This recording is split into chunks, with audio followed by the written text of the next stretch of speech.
principalmente web, luego móvil, por más de 15 años, principalmente remoto. Los últimos 2 años empecé pues con la curiosidad de aprender todo este movimiento que es el Deep Learning, y más que todo atraído por las aplicaciones creativas. He empezado con los cursos de Andrew Ng y de Jeremy Howard. Siguiente. Y bueno, básicamente, para empezar es como un meme para relajarnos, ¿no? Es como que la última tendencia, mucha gente ve al tema del Machine Learning, la inteligencia artificial, como que estamos creando robots que nos van a quitar trabajo. Algunos amigos piensan que es una forma de conectar el cerebro, ¿no?, con las computadoras. Bueno, hay gente que está haciendo mucho dinero en la industria, simplemente creando modelos predictivos. Hace poco, por ejemplo, un modelo para análisis de texto ya era bastante costoso para las empresas, solo poder como que medir el sentimiento. Había gente que hacía mucho dinero con esto. Bueno, no soy un matemático, entonces siempre dejo al framework que haga los temas de diferenciación en vez de hacer algo en papel. Entonces, pues, de alguna forma, como que algunos científicos de datos nos ven como un animal a los programadores que nos metemos al tema. Cuando un modelo resulta y empieza a dar algunas predicciones, uno se siente, ¿no?, como Jan LeCun, diciendo, estoy conectando al mundo. Pero a la hora de la hora, simplemente lo único que hago es importar 2 líneas de las capas de Keras dentro de TensorFlow y hacer nomás el modelo conectando las capas. Entonces, más o menos es como el roadmap que he seguido en esos 2 años aprendiendo el Deep Learning. Ahora la hora es bien sencillo. Siempre cuando veo un modelo o algún paper, siempre prefiero ir por el código y luego recién ver más o menos un poco del texto, ¿no? Siguiente. Entonces, más o menos esto es lo que voy a hablar hoy día. He estado haciendo lo que es el NLP, centrado a crear asistentes de chat. Dentro de esto, un proyecto que empecé a crear hace más o menos año y medio es como una especie de DSL o un lenguaje de dominio específico para generar y anotar texto, porque lo primero que necesitamos para entrenar un modelo NLP es un dataset anotado y modelado más o menos a la intención, que es lo que queremos procesar el texto. Una vez que ya tenemos un dataset, aplicamos un modelo de lenguaje. Y más o menos va a ser un quick overview de qué son los modelos de lenguaje. Algunos de los métodos tradicionales hasta hace unos años eran Word2Vec, Globe o Fastex, que son representaciones vectoriales ya preentrenadas de palabras, que simplemente uno las reemplaza. Y a partir del año pasado ya salió como que se destapó el tema de Transfer Learning para NLP. Y empezaron como que modelos como ULMLP, Elmo, GPT-2, BERT. Incluso en el último mes han salido 2 nuevos modelos que son como que state of the art también. Y más o menos voy a explicar también un simple pipeline de NLU que creé como experimentando, ¿no? Que bueno, y más o menos explicaré ahí las partes de este pipeline, ¿no?, que incluye una forma de extraer características de las palabras, y en base a esas características podemos crear un modelo de clasificación de texto y para reconocer entidades, ¿no?, del texto que queremos para el chat. Entonces, más o menos ese es de lo que voy a hablar hoy día, y en cualquier momento si tienen una pregunta o algo, pues me interrumpen y chévere, ¿no? Siguiente. Y bueno, esta es más o menos como que la definición de lo que es procesamiento de lenguaje natural, según Wikipedia. Y básicamente es poder tener la capacidad de procesar el lenguaje natural de las personas y poder tener cierto análisis de esa cantidad de texto, ¿no? Algunos de los componentes más comunes para crear un chatbot, porque un chatbot es algo específico, ¿no? Lo que queremos es un asistente que puede ser desde soporte para reservas o como que un asistente de ventas también, pero siempre todavía dentro de las limitaciones, ¿no? Entonces, los componentes comunes es primero poder clasificar el texto, porque si es que tenemos un chatbot y alguien nos habla y nos dice hola, pues tenemos que poder identificar que es un saludo, o si nos dice, oye, quiero una reserva para mañana, poder identificar, ¿no?, las palabras clave, ¿no?, de qué hora quieres, hasta qué hora. Entonces, esos problemas, el primer problema es el de clasificación, ¿no?, poder entender la intención de una sentencia.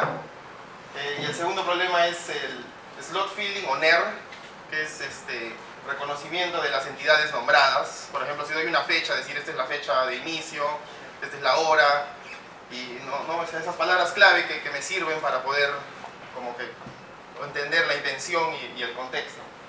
Y el tercer componente que suele usarse es cómo manejar el diálogo, ¿no? Cómo recordar el contexto en un picture más grande de la conversación.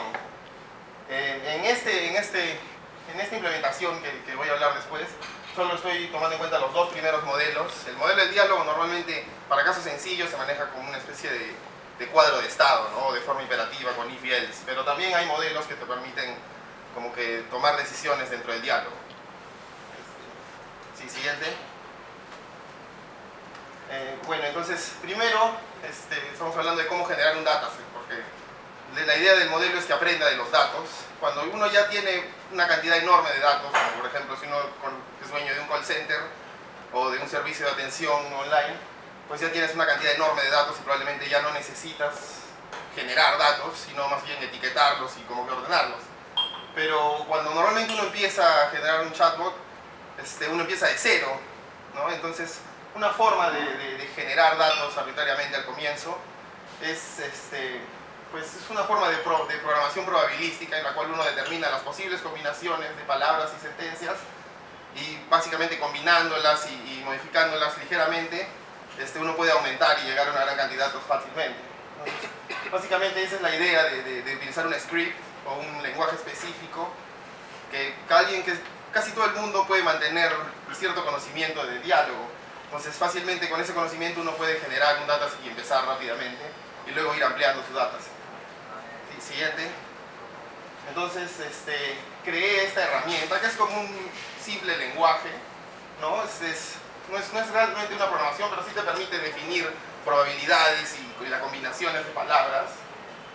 Y en este caso, por ejemplo, este lenguaje le llamé Chatito y básicamente nos permite definir sinónimos en frases y palabras y cómo combinarlas.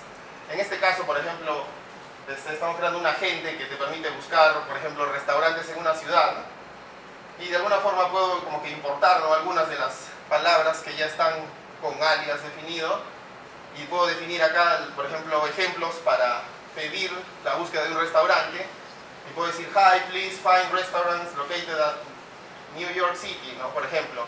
Entonces, este modelo de sentencia me va a permitir como que crear muchas combinaciones y de una sola sentencia puedo obtener pues básicamente mil ejemplos, ¿no? Entonces, si yo pusiera unas 100 sentencias, porque en este caso solo son dos, y estoy diciendo dame 60% de la primera sentencia y 40% de la segunda, pero si yo, por ejemplo, hiciera una encuesta entre mis amigos y consigo ya siquiera unos 50 modelos y los aumento con Chatito, puedo llegar pues a un dataset realmente bien grande que básicamente ya más o menos me da una buena definición de cómo se pide al bot que me busque un restaurante, ¿no? Entonces, bueno, ahí está este DSL, es un proyecto en GitHub abierto y pues hay gente que ya lo está utilizando para entrenar como que chatbots que funcionan en producción. Siguiente.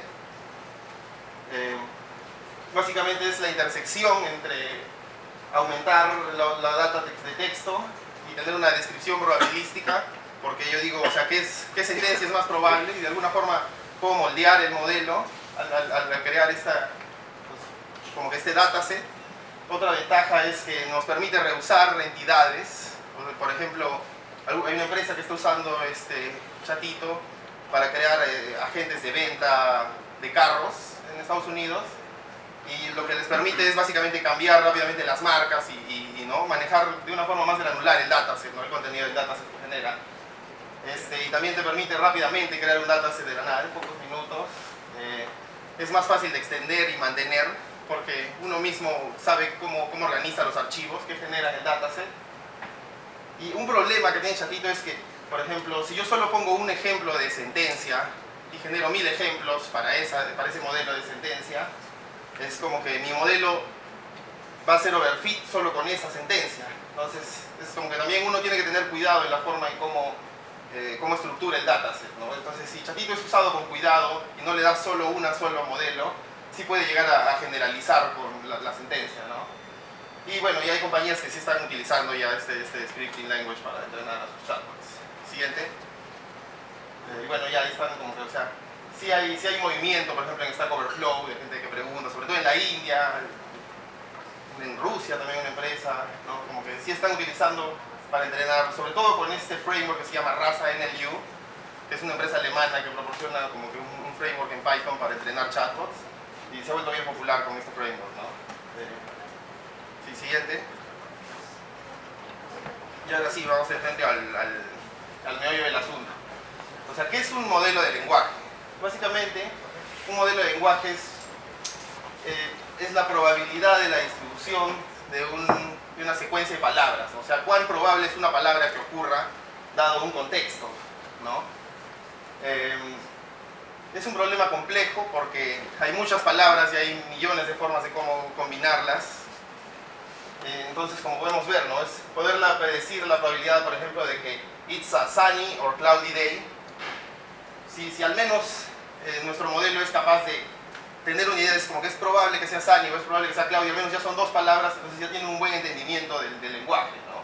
Entonces, para hacer este modelo de lenguaje que puede entender las palabras que pueden ir en un contexto, hay dos formas, ¿no? Básicamente los modelos convencionales. Una es predecir la última palabra, la palabra que sigue, dadas 5 palabras, qué palabra es más probable que venga. Y el otro modelo es, dado palabras atrás y palabras adelante, predecir como que una palabra al medio, ¿no? Eso es más o menos como que los modelos de lenguaje, ¿no? Cómo se los entrena. Predecir la siguiente palabra o predecir la palabra que falta en una ventana de palabras. Sí, siguiente. Y el pipeline de un modelo de lenguaje puede ser basado en palabras enteras, también puede ser basado en caracteres, o puede ser basado en word features, que son como que la palabra, pero los subcaracteres dentro de cada palabra. Y lo que uno suele hacer normalmente es, hace este split, pongamos ejemplo como acá, ¿no? Dividimos una sentencia en palabras.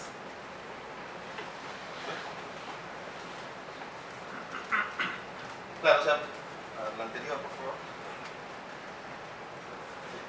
O sea, la idea es primero tenemos una sentencia, aunque bueno, también hay formas de procesar incluso documentos más largos.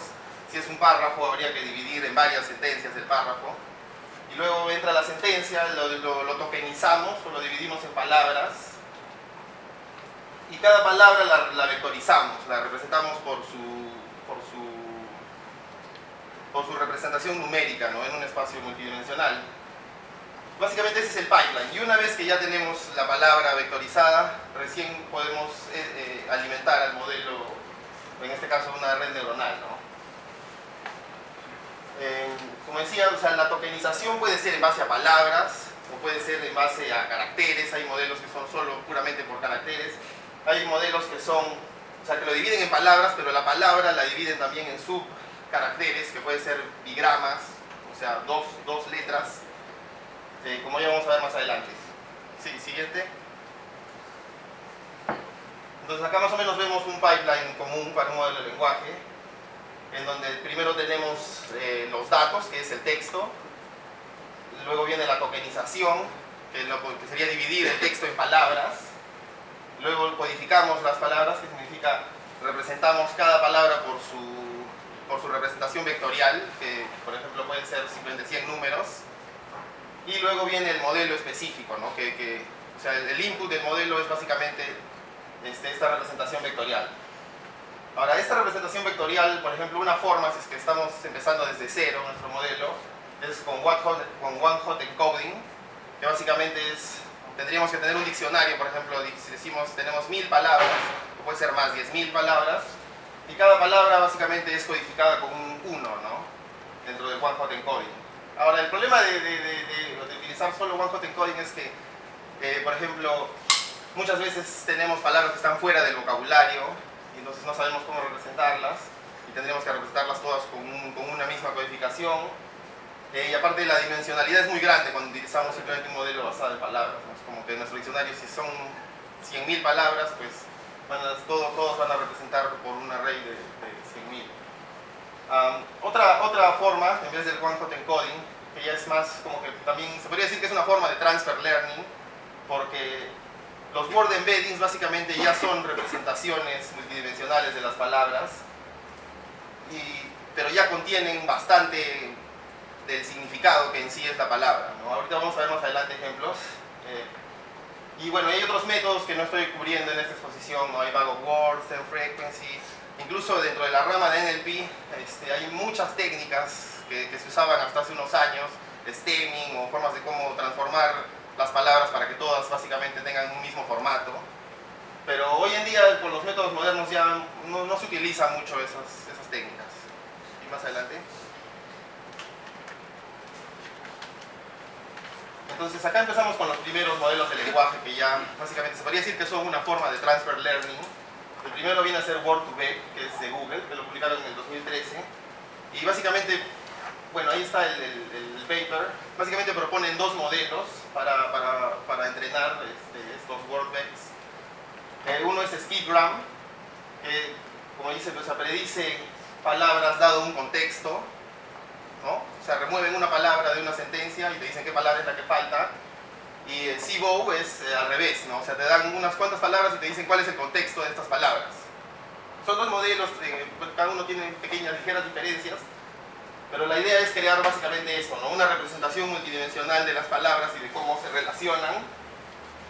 Y una vez que ya tenemos las palabras en este espacio multidimensional, se pueden hacer operaciones, como por ejemplo, si Francia es a París, ¿cuál es la capital del Reino Unido, ¿no? O sea, o rey menos hombre más reina igual a mujer, ¿no? Es como ese tipo de operaciones aritméticas en base solo a los vectores de cada palabra representa.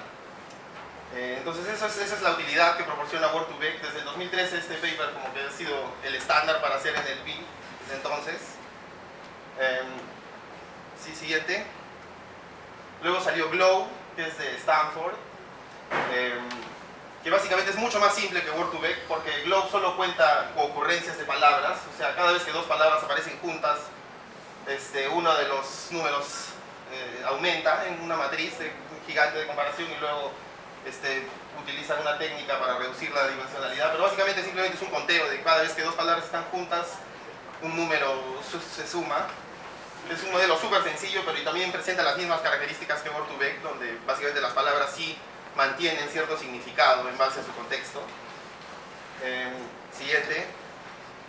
Luego sale Fasttext, que es de Facebook, que es otro modelo basado en Word2Vec, en el modelo SpeedGram. Básicamente, lo único que cambia en Fasttext es que permite representar palabras fuera del diccionario, porque reconstruye las palabras en base a sus características. Por ejemplo, en este caso, hello, bueno, si digamos que no está la palabra hello en el diccionario de Fasttext, lo que hace es utiliza sus características internas, como el, low, hace esta suma de estos, lo llamamos trigramas de palabras, y como que los promedia y nos permite como que asemejarnos al vector hello, al de la palabra completa. Entonces de esta forma podemos representar infinitas palabras debido a sus características internas. Entonces como vemos, ¿no? Tenemos la palabra, tenemos la información de la subpalabra, tenemos los caracteres dentro de la palabra y mediante esa operación podemos obtener un solo vector que es la representación de una palabra. Sí, entonces básicamente este es Fasttext, es lo mismo que Word2Vec, simplemente extrayendo información interna de cada palabra para poder representar palabras que están fuera del diccionario. Sí, siguiente. Y bueno, en el 2018, es el año pasado, ha sido como que el boom de esta área. Básicamente, siempre Computer Vision estaba mucho más avanzado del área de NLP, porque en Computer Vision se podía hacer el Transfer Learning, o sea, entrenaban modelos para una tarea y podían simplemente importar el modelo y ponerle una diferente capa al final, y con eso ya como que podían reutilizar todo el conocimiento del modelo. Eso no podía hacer en NLP hasta ahora, por algún motivo, bueno, no sé. Jeremy Howard justo fue el que como que en su curso publicó un video y básicamente como que explicó, ¿no?, cómo podía funcionar Transfer Learning para NLP. Y bueno, acá hay un buen artículo que también explora bien a detalle, ¿no?, todo este proceso de cómo fue el que se descubrió el Transfer Learning para NLP. Siguiente. Y bueno, sí, justo este primer modelo que presentó el año pasado Jeremy Howard se llama ULM-FIT, Universal Language Model Fine Tuning for Text Classification, y básicamente es un modelo que es un encoder-decoder utilizando dos LSTMs. Bueno, usa un LSTM de su propia librería, simplemente es un LSTM con más dropout, con algunas características. Y utiliza una capa más al final, que es para hacer la clasificación. Está, como que vi, muy bien explicado por Jeremy Howard justo en su clase, en ese video de YouTube. Básicamente entra al detalle de toda la historia de NLP hasta este modelo de Transfer Learning.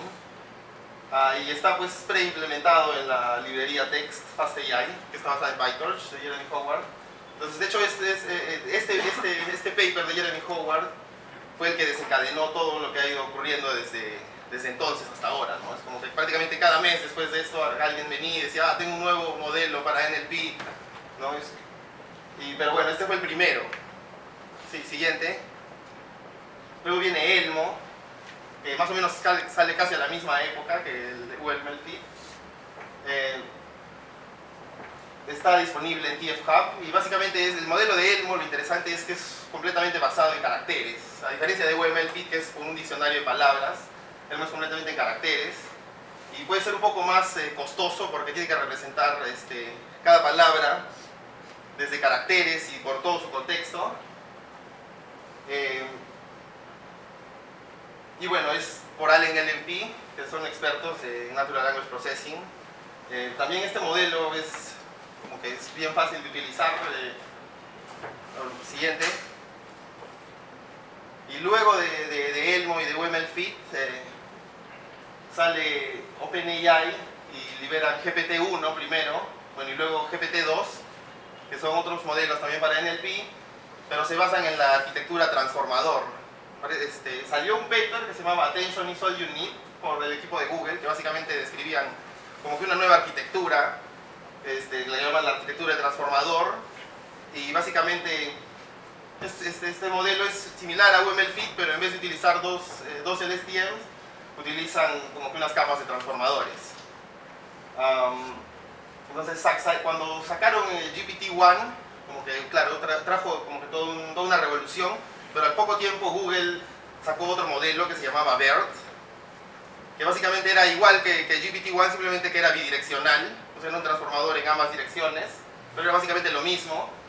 Y al parecer el equipo de OpenAI se puso picón y le pusieron un montón de Reddit y más computing, y salió GPT-2, que básicamente es un modelo que está entrenado con muchos más datos, pero que generaba texto tan realista que el equipo tuvo que censurar el modelo, ¿no? Dijeron, no, esto es muy peligroso ahorita, si lo liberamos, como que todo el internet va a estar lleno de textos realistas generados por la computadora. Entonces esto trajo polémica, pero bueno, luego alguien también, no estoy seguro quién fue, pero liberaron también un modelo, un ejemplo que corre ahí en Hugging Face, que básicamente tienes como una especie de Word y puede ir completándote el texto que quieras escribir y básicamente pues te puede generar texto interesante, ¿no? Siguiente. Y bueno, ahí está BERT, que bueno, hasta hace unas semanas era el State of the Art supuestamente, que era por Google, que es básicamente el mismo modelo que GPT-1 y GPT-2, solo que es bidireccional. Bueno, y está disponible en muchas fuentes, hay modelos preentrenados disponibles en PyTorch, en TF Hub.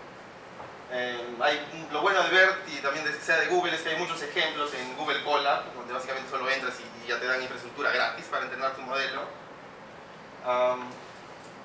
Sí. Y bueno, después de BERT, ya que en las últimas 2 semanas, luego ha salido otro modelo, bueno, en Twitter he visto XLNet, luego Microsoft también ha sacado su modelo más, o sea, probablemente a medida que pase el tiempo cada vez van a seguir saliendo nuevos modelos, pero la tendencia últimamente es que se está utilizando esta arquitectura de transformadores. Pues, antes era más arquitecturas usando LSTMs y ahora todo se ha movido hacia esta arquitectura del transformador. Siguiente. Bueno, y ahora más o menos ya tenemos un overview de cómo ha ido progresando todo este field de Natural Language Processing. Básicamente, el último año yo dije, bueno, voy a crear un pipeline con ciertos objetivos, ¿no? Antes de que saliera todo esto del Transformer, más o menos por esa época. Entonces, mi intención era poder crear un simple asistente, que cuando uno entra a una página, el asistente como que pueda entender algo así como un Siri, ¿no? Todavía todavía básico, pero la intención es un Siri, pero que pueda correr desde el browser. Entonces, esos más o menos fueron mis requisitos para diseñar este modelo de chatbot, que pueda correr desde el navegador, que tenga poca memoria, que no pueda utilizar, por ejemplo, todo el diccionario de Word2Vec, que son unos cuantos gigas. Y quería sobre todo probar el lenguaje generativo que había creado, que se llama Chatito. Y bueno, si es lo suficientemente compacto el modelo, lo podría correr en la nube en una función lambda. Entonces, de tal forma, me ahorraría costos de servidores, ¿no? Entonces, básicamente quería crear estos dos modelos, un modelo de clasificación de texto y un modelo de reconocimiento de entidades nombradas. Siguiente. Entonces, básicamente la idea es que uno pueda, por ejemplo, dar un input de un texto así. Quiero un vuelo de Lima a San Francisco para el próximo lunes, y que el modelo me pueda decir, ok, este es Flight Search y estos son los datos de tu búsqueda, ¿no? Entonces, básicamente ese es el pipeline que quería construir. Siguiente. Entonces, a medida que estaba desarrollando esta idea, se me ocurrió, como no puedo utilizar un diccionario de 1 gigabyte, a lo mucho puedo crear una lista de 10 megas, a lo mucho es lo que esperaba más o menos el tamaño de mi modelo. Se me ocurrió utilizar las word futures de Fasttext. Lo bueno de Fasttext es que entrena, como habíamos visto, entrena el diccionario de palabras, pero al mismo tiempo entrena las características de la subpalabra. Como en este caso, la palabra hello la podemos dividir en sus bigramas. Y lo bueno de Fasttext es que Fasttext ya entrena estas subcaracterísticas de cada palabra, así que simplemente puedo reemplazar cada uno de estos bigramas por su representación en Fasttext, los sumo y los divido, y de esta forma me da ya una sola representación que viene a ser como que el embedding de las 300 dimensiones, ¿no? Entonces, de esta forma puedo tener un diccionario bastante compacto, que no ocupa varios gigabytes en la memoria, y puedo representar palabras fuera del diccionario solo por sus bigramas. Intenté también usar, por ejemplo, solo caracteres por cada palabra, pero, o sea, a medida que iba haciendo estas pruebas, claramente se veía que, por ejemplo, si usaba trigramas, si usaba tres letras, el performance aumenta, o sea, requiere tener mucho menos, pero requería más megas. Entonces, de alguna forma, ahí el punto de equilibrio entre 2 y 3 caracteres para representar las palabras por sus caracteres. Sí, siguiente. Entonces, básicamente, bueno, eso es un esquema generado por Keras que básicamente define la capa que utilizo para codificar las palabras en vectores. Básicamente, como explicaba, simplemente es la suma de los bigramas de cada palabra, los combino y los divido, y básicamente ya me he generado por cada palabra un vector de 300 dimensiones. Sí. Siguiente. Entonces, una vez que ya tengo esta representación vectorial de cada palabra, recién puedo probar y digo qué modelo de red neuronal voy a utilizar, ¿no? Porque ahí es donde uno ya realmente se puede volver más creativo, porque puede ir explorando diferentes arquitecturas. En ese momento, pues salió justo esta librería que se llama TensorFlow.js, que es la versión JavaScript de TensorFlow, y ya venía con bastantes capas implementadas. Entonces empecé a averiguar si es que se podía usar redes convolucionales para clasificación de texto, y me di con la sorpresa que ya había bastante información sobre cómo utilizar CNNs para la clasificación de texto. Y básicamente este es el pipeline, ¿no? Y como ya habíamos explicado, bueno, al modelo le doy las características vectorizadas, y le entrena con los labels de cada texto, ¿no? El texto preclasificado y codificado, y básicamente ya tengo mi modelo predictivo, y luego por otro lado simplemente entra nuevo texto, lo codifico y ya tengo las predicciones de la clasificación de texto, ¿no? Básicamente el pipeline es bien directo, es bien sencillo. Siguiente. Ahora, un detalle de cómo utilizar redes convolucionales para clasificación de texto es que la convolución tiene que ser por la columna completa. No podemos como que hacer, por ejemplo, si cada palabra está representada por un vector de 300 números, la convolución tiene que ser por la columna completa, por los 300 dimensiones. No puede ser como que patches de 4x4, como puede ser, por ejemplo, en CNNs para imágenes. Entonces básicamente es así, ¿no? Por cada columna ocurre la convolución y bueno, pueden ser las diferentes capas hasta obtener ya la clasificación final. Sí, siguiente. Y bueno, esa es la gráfica de Keras sobre el modelo que había implementado. Básicamente utilizo skip connections, que de alguna forma en mis pruebas daban mejores resultados. Entonces, como que son 3 capas con max pooling y algunas que hacen skip connection. Al final las concateno todos y una capa densa que simplemente te dice la clasificación final del texto. Sí, siguiente. Bueno, y ese modelo de clasificación sí estaba funcionando lo suficientemente bien para mi gusto. Debido a que yo, básicamente todas mis pruebas eran utilizando mi dataset generado. Entonces el otro modelo, que es el modelo de reconocimiento de entidades nombradas, bueno, también empecé a buscar, ¿no?, más o menos qué capas podía utilizar. No intenté implementar mis propias capas, en ese momento solo había LSTMs, CNNs, entonces recién había salido este paper de Attention is all you need, si no me equivoco, entonces todavía nadie había implementado transformers, todavía no he probado estas arquitecturas con transformers, pero en ese momento me pareció interesante la idea de utilizar 2 capas CNN y una LSTM, como decía en este paper. Entonces básicamente más o menos por ahí fue lo que empecé a experimentar, porque solo por utilizando redes convolucionales para Name Identity Recognition no funcionaba, ¿no? Es como que intenté por varias formas solo usar CNNs y como que nunca mejoraba mucho la accuracy. En cambio, utilizando LSTM sí, realmente sí empezó a funcionar, ¿no? Siguiente. Y bueno, básicamente ahí revisando otros papers que también más o menos trabajaban en el mismo tema. En este caso, bueno, utilizan una CNN a nivel de palabras, una CNN a nivel de caracteres y al final una LSTM bidireccional. Bueno, este fue un ejemplo que tomé bastante en cuenta. Siguiente.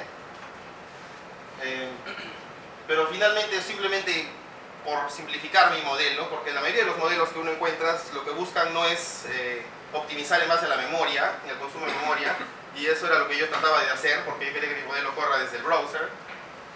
Entonces solo utilicé los bigramas, los caracteres por palabra. Utilizo también la clasificación del texto, porque lo bueno de Chatito es que toda mi data ya estaba anotada y tenía suficientes datos para entrenar modelos. Entonces básicamente con estas 2 entradas, los Word Bigram Character Futures y la clasificación, alimentaba mi modelo NER y básicamente ya obtenía el tagging que requería. ¿Sí? Siguiente. Entonces, a la hora de codificar los datos para Name Identity Recognition, hay muchas técnicas también, y eso también impacta al modelo. En clasificación es mucho más sencillo porque, digamos, tengo 3 clases, pues es mucho más fácil, pero en el caso de Name Identity Recognition puede haber muchas clases y aparte tiene que decir dónde empieza la palabra y dónde, o sea, porque pueden ser varias palabras también dentro de lo que es el slot. Entonces, una de las codificaciones se llama IO, que básicamente simplemente dices dónde está la palabra, no dices dónde empieza ni dónde termina. Como puedes ver ahí en este ejemplo del 28 de julio, las 3 palabras son I, date, ese es como que el tag. En Bayo uno indica dónde empieza la palabra, por ejemplo el 28 es beginning y las siguientes son inside. El Bayo ofrece la ventaja de que tú puedes tener 2 entidades juntas y logras aún determinar los límites de cada entidad. En el caso de IO, por ejemplo, si yo borrara la palabra D, no podría saber si es que Arequipa no es parte de la fecha, ¿no? O mejor dicho, si borro la palabra A, no es como que no queda muy claro el límite. En cambio en Bayo sí, y hay otras codificaciones que incluso determinan el fin del slot, ¿no? O sea, sería BF, ¿no? En ese caso, va a decir, esta es la última palabra de la entidad. Entonces una vez que ya tenemos, por ejemplo, IO o Bayo, es fácil hacer el one-hot encoding. En este caso este es IO one-hot encoding. Si fuera Bayo sería el doble, porque tengo que tener un tag más para el beginning. Pero como mi modelo estaba orientado más hacia memoria, elegí solo IO one-hot encoding. Y bueno, y porque había un video de Christopher Manning que es como que el man de NLP de Stanford, donde él también decía como que no hay tanta diferencia en accuracy de usar Bayo o Bayo. Entonces dije, bueno, ya voy a usar Bayo, pero bueno, la mayoría de modelos modernos utilizan Bayo. Siguiente. Bueno, sí, sí, anterior. En esa parte como quieres hacer una limpieza de los datos, ahí tú no le estás necesitando los. No, claro, normalmente en NLP, hasta hace unos años siempre había un preprocesamiento del texto, ¿no? Que incluye quitarle stop words, incluye stemming, hay varias técnicas que es como que para reducir un poco la dimensionalidad de las palabras, ¿no? Pero, pues, más recientemente, ya desde que se están usando redes neuronales, básicamente no se hace mucho ya procesamiento al texto. Puedes ver ese video de Jeremy Howard, que estaba en el... Bueno, al final también voy a poner referencias. Él explica bastante, ¿no? Como él considera que hacer ese procesamiento del texto es tirar información, ¿no? Yo igual en mi modelo sí hago cierto procesamiento del texto. Por ejemplo, solo utilizo, no utilizo mayúsculas, por ejemplo, ¿no? Eso te reduce bastante la dimensionalidad. Pero muchos modelos modernos hoy en día no procesan absolutamente nada, o sea, utilizan todas las características. Sí. Sí. Siguiente. Bueno, y ese es como que el esquema, ¿no? Creado por Keras, que más o menos describe el modelo que implementé. Que básicamente tengo dos capas convolucionales, las concateno y bueno, con el otro input es el tag de la clasificación. Acá lo repito para poder concatenarlo, ¿no? Para que tenga como que la misma dimensionalidad que las convoluciones. En otras palabras, cada convolución, cada columna de la matriz de convolución es una palabra, representa una palabra. Cuando repito el vector, básicamente estoy diciendo que todas las palabras pertenecen a la misma clase, a la misma etiqueta, ¿no? Final. Y bueno, esto lo alimento a una LSTM bidireccional. Hay una capa de atención, pero es una atención simple. Y pues básicamente eso lo paso a una capa densa y ya me da como que las entidades del texto, ¿no? Sí, siguiente. Y bueno, básicamente este es el demo. Lo he publicado ahí, está en mi GitHub. Básicamente te muestra todo el modelo entero, desde cómo crear el dataset hasta básicamente tener este ejemplo de chat donde le puedes pedir al chatbot, ¿no? Oye, ponme esta canción de este artista, y te logra entender qué es canción y qué es artista, ¿no? Con suficiente certeza. Una consulta. Sí. La mayoría de los modelos, la mayoría de las publicaciones están trabajados con inglés. Entonces la pregunta es que hay algunos de estos modelos, otros trabajan con modelos entrenados pero con data en español. Sí, en realidad es justo este pipeline que pues todo está en inglés y en español. Ahora el tema es que si quiero usar español tengo que cambiar, o sea, tengo que bajarme los embeddings preentrenados de Fasttext en español. Sí. Pero sí. Sí, y también en los modelos más recientes también hay ya como que modelos multidiomas. De una conferencia en Europa donde dan un buen overview de todo lo que acabo de hablar. Esta es la clase de este año de Stanford, donde hablan como que a profundidad sobre esta nueva arquitectura de transformadores. Y de ahí también muestran un ejemplo bien chévere donde están aplicando esta arquitectura de transformadores para generar jazz. Y genera jazz como que, a diferencia de otros años, cuando tú veías esta arquitectura encoder, decoder con LSTMs, decía genera jazz, todavía no sonaba muy bien así como que a jazz. Y con la arquitectura de transformadores ahora suena así como que bien jazz. Bueno, otro overview de todo este tema de los transformadores y cómo el Transfer Learning en NLP ha explotado. Bueno, y otros recursos, es eso de OpenAI también, donde discuten el tema. ¿Sí? Y eso sería todo. ¿Preguntas? Siguiente. ¿Tienes alguna pregunta para Rodrigo? Sí, La parte de ¿cómo les ha ido con los chatbots a las empresas que lo han utilizado, sobre todo atención al cliente, ¿no? Que es como empresas como bueno, de producto masivo, ¿no? de gran población de clientes? Bueno, hay una empresa que me ha estado contactando por el proyecto de GitHub, que están utilizándolo bastante para generar su dataset, que se llama carlabs.ai. De repente puedes chequear su página. No te puedo decir cómo les va internamente tanto, pero ellos básicamente me han dicho que están contentos, cómo les está yendo, y bueno, pues es una empresa que está, como se dice, Future de AWS, entonces como que les está yendo muy bien, sí, pero de ahí más detalles, como que el accuracy de su bot no te sabría decir. Pregunta, disculpe, estos modelos como AIDA se llama, ¿no? Que usaste Sí, para sí. ¿son gratuitos? Sí, en realidad es un proyecto de código abierto que he subido, o sea, no es un servicio, simplemente es como mi exploración en crear un modelo compacto para NLP. Sí, y Flare, todos estos frameworks sí son gratuitos. Y quería consultarte si habían probado, por ejemplo, Google tiene Yellowflow.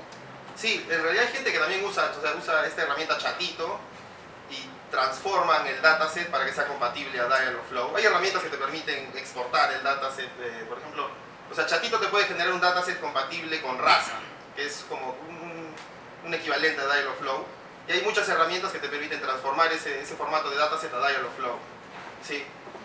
Pero en realidad creo que Rasa, bueno, no sé, todos los años ponen como que los benchmarks y creo que Rasa estaba un poco mejor que Dialogflow, no estoy seguro, sí. Pero de hecho, por ejemplo, Flare está mucho mejor que Dialogflow porque implementa los modelos state of the art, ¿no? Ahora, la ventaja de Dialogflow es como es un servicio y no pagas, solo pagas por el uso, no te olvidas de la infraestructura, ¿no? Sí. Una consulta en términos general. Si quisiera introducirme a profundizar más en el mundo de ciencia de datos, ¿cuál sería la hoja de ruta académica que recomendarías? Bueno, yo no soy un científico de datos, no me considero un científico de datos, me considero más desde la perspectiva de desarrollador. Yo me vi desarrollado y me interesé por el tema de Deep Learning más por los aspectos creativos. Pero lo que la mayoría de personas que he visto que entran en el tema siempre recomiendan mucho el curso de Andrew Ng en Coursera, que es de Deep Learning.ai, que es como que pues, es más orientado a la matemática y a los fundamentos, y luego el curso de Jeremy Howard, que es el de FastAI, porque ese es totalmente práctico. Ese desde el primer día te dice toma mi framework y ya tienes todos los modelos state of the art con datasets, o sea, solo clic y te descarga el dataset y ya estás entrenando. Entonces como que esos dos cursos a mí me han ayudado bastante, es como uno es totalmente práctico y el otro es un poco más teórico, pero se complementan bien, sí. El de Coursera de Andrew Ng y el de FastAI. El de Coursera es pagado y el de FastAI es gratis. Sí. ¿Alguna otra pregunta para Rodrigo?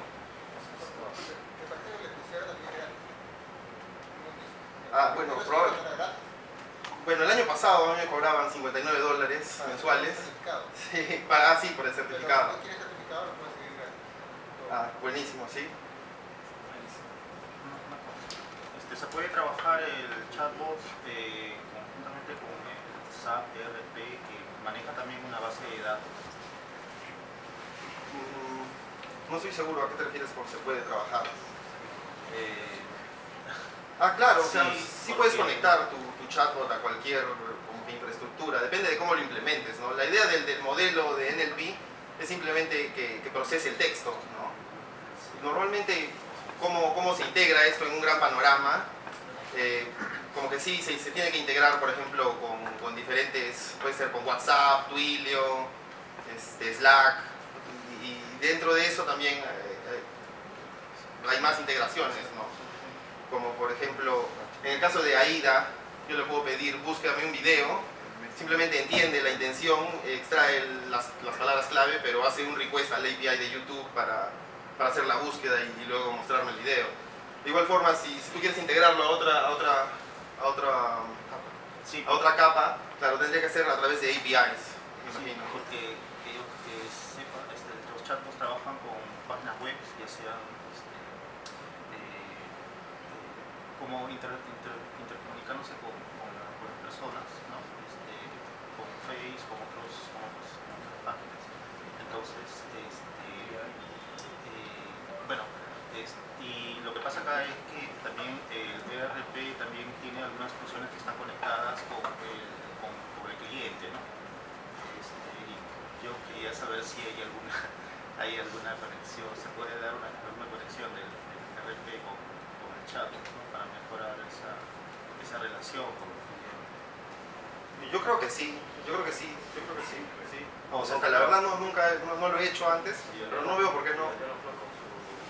Pero tendrías que ver si tienen API de aplicación para que haga la interfaz con cualquier Claro, cosa. sí, claro. No, porque es solamente algo específico, porque es solamente para trabajar con contingencia nada más, ¿no? O sea, solo en puntos específicos. No es, digamos, usar toda la data. Sí. Bueno, si no hay más preguntas para Rodrigo, vamos a tener un receso de 7 minutos, luego sigue el siguiente expositor que va a hablar sobre cómo iniciarse en inteligencia artificial. Y quiero pedir un fuerte aplauso para Rodrigo.